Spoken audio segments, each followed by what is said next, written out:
Let's go Dolphins! Bold decisions are being considered and potentially shocking changes are on the horizon that could reshape the Dolphins as we know them. We're talking about major changes involving names like Tyreek Hill, Tua Tagovailoa, and even Jalen Waddle, and believe me, you won't believe what's being discussed. The truth? What's coming could either open a real window of opportunity for the Super Bowl for the Dolphins or close that window for good for the next 5 years. Mike Mcdaniel is being forced to make franchise-defining decisions that could shake the locker room, unsettle the fans, and completely change the course of this team. And I have all the details here for you. But before revealing what's really happening in Miami, if you're a Dolphins fan who lives for these dramatic moments, click the like button right now. And if your blood is turquoise and orange, I want you to leave a comment below saying, "Go Dolphins!" This team is about to shock the NFL. Now let's talk business, starting with the man who's been a lightning rod for debate, defensive coordinator Anthony Weaver. There's no denying that when Miami faces top-tier quarterbacks, the defense under Weaver tends to get exposed. We've seen it with Joe Burrow, Aaron Rodgers, the exotic blitzes and clever disguises just haven't held up under elite pressure.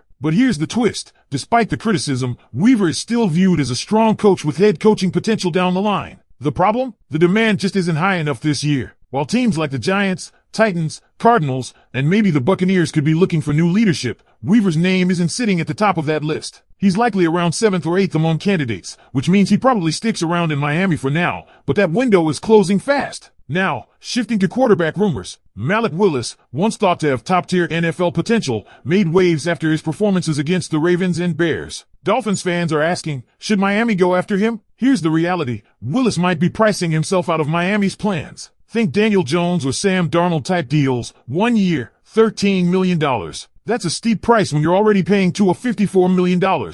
Signing Willis just doesn't make sense financially or strategically. Instead, the Dolphins are more likely to target a cheaper option, maybe trade for a budget quarterback, or sign a veteran like Tyrod Taylor to a 1-year backup deal. And speaking of young guns, all signs point to the team giving serious thought to Quinn Ewers. The question now is, should Quinn be QB1 for the Dolphins in 2026? Let's not ignore the storm brewing around Tyreek Hill. The buzz that Tyreek wants out of Miami? Completely missing the bigger picture. The truth is, he has no choice. His cap hit for next season is a jaw-dropping $52 million, and there's absolutely no world where he plays on that number. The options are cold and clear, restructure or goodbye. Miami can cut or trade him. If they release him post-June 1st, they save $36 million with $15.8 million in dead cap. It's a hard truth, but Dolphins fans must face it, Tyreek Hill will not be wearing aqua and orange in 2026. This isn't about loyalty or legacy. He's had an incredible run and will go down as one of the greatest receivers in franchise history. But this team is turning a page. So what's next? Look at the defense. If Miami wants to follow a model like the Texans, they need to beef up that unit in the draft, badly. The edge rusher position is glaringly weak. Chop Robinson didn't produce, and Bradley Chubb is likely gone. The safety group? Unreliable. Quarterbacks? Jack Jones and Rasul Douglas played well,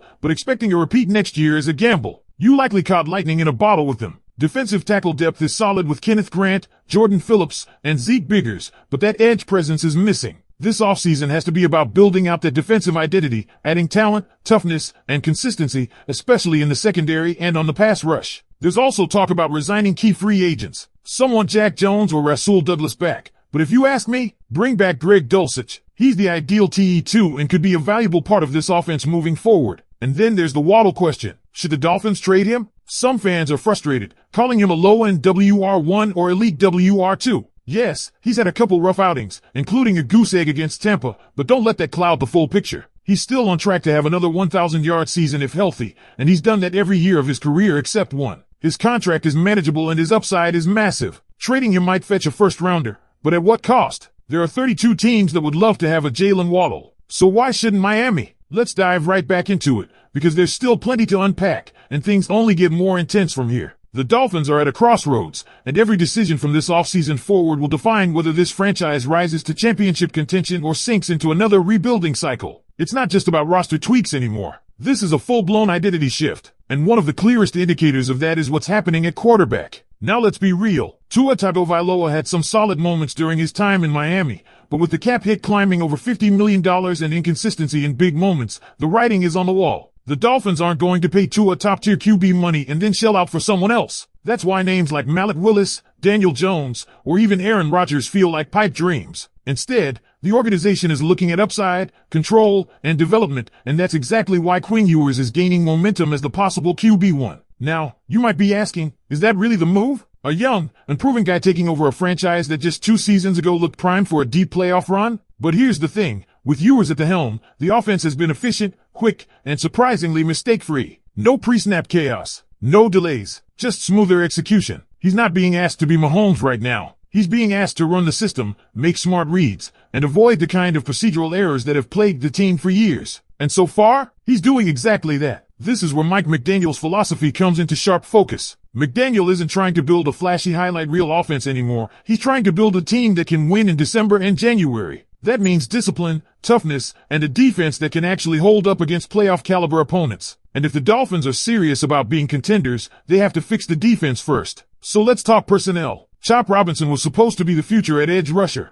but his lack of production this season has thrown a wrench in that plan. Bradley Chubb is likely gone, and there's no clear answer coming off the edge right now. That's a huge issue. Quarterbacks like Josh Allen and Patrick Mahomes aren't going anywhere, and without pressure, they'll continue to carve this defense apart. Then you look at the secondary. Jack Jones and Rasul Douglas were revelations this year, but let's be honest, expecting both of them to replicate that level of play next season is a risk. It felt like everything clicked at once, and while it was magical, it might not be sustainable. That's why investing in young corners and safeties is crucial. The team has promised with guys like Kenneth Grant and Zeke Biggers inside, but without help on the edge and support in coverage, it won't matter. And let's not forget the fans' favorite debate, re-signing key free agents. Everyone has their guy. Some want Jack Jones locked in. Others argue for Rasul Douglas. But the surprise name being floated? Greg Dulcich. Now, he's not a flashy name, but he fits. As a TE2, he offers reliability, athleticism, and chemistry with young quarterbacks. A 2-year extension right now would be smart business, and we've seen the damage that can be done when you wait too long to secure dependable role players. Now back to the Waddle conversation. There's a lot of emotional weight here. Fans love him. The front office believes in him. But the whispers about a potential trade aren't going away. Could Miami get a first-round pick for him? Probably. But would they be getting equal value for a guy who still has elite burst, route running, and proven production in the right system? That's the gamble. Waddle's contract isn't a burden. He's still young. He's been banged up, yes, but he doesn't miss extended time. The frustration is real, but shipping him out might create a hole that Miami can't fill in time to compete. This is why everything points back to the core question. What direction are the Dolphins really heading in? Is this a soft rebuild while trying to remain competitive? Or is this the start of a full reset with Ewers leading a new era, supported by a young, aggressive defense? Because if it's the latter, you don't trade Waddle. You build around him. If it's the former,